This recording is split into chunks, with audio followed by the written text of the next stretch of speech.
Halo, kalau kamu lagi dengerin ini, di sela-sela capek hari kamu, entah itu habis pulang kerja, ngerjain deadline, atau sekedar bahan sambil mikirin hidup. Mungkin kita lagi di fase yang sama. Usia 20-an itu aneh. Di satu sisi, kita dituntut dewasa. Harus bisa ambil keputusan, harus tahu mau kemana, harus punya pegangan hidup. Tapi di sisi lain, kita sering rasa belum siap sama semua itu.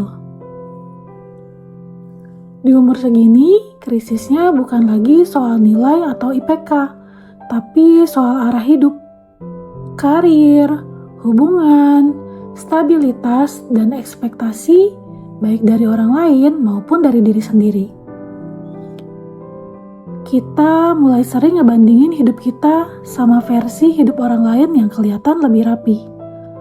Ada yang karirnya naik, ada yang udah nikah, ada yang kelihatan udah ketemu tempatnya. Dan tanpa sadar, kita mikir, gue salah jalan ya? Quarter life crisis sering datang diam-diam, bukan dalam bentuk tangisan besar, tapi dalam bentuk lelah yang berkepanjangan. Bangun pagi dengan rasa hampa, jalani hari karena harus, bukan karena ingin. Yang bikin berat, kita ngerasa nggak punya ruang buat bilang, gue capek dan bingung. Karena di umur segini, bingung sering dianggap kelemahan. Padahal, bingung itu manusiawi.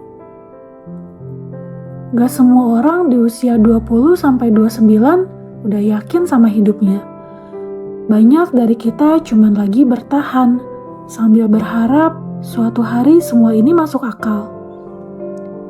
Aku cuma mau bilang satu hal penting. Hidup gak punya timeline yang sama buat semua orang.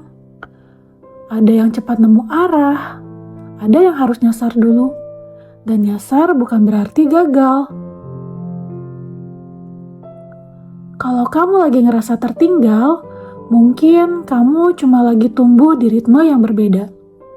Gak kelihatan di luar, tapi prosesnya tetap jalan.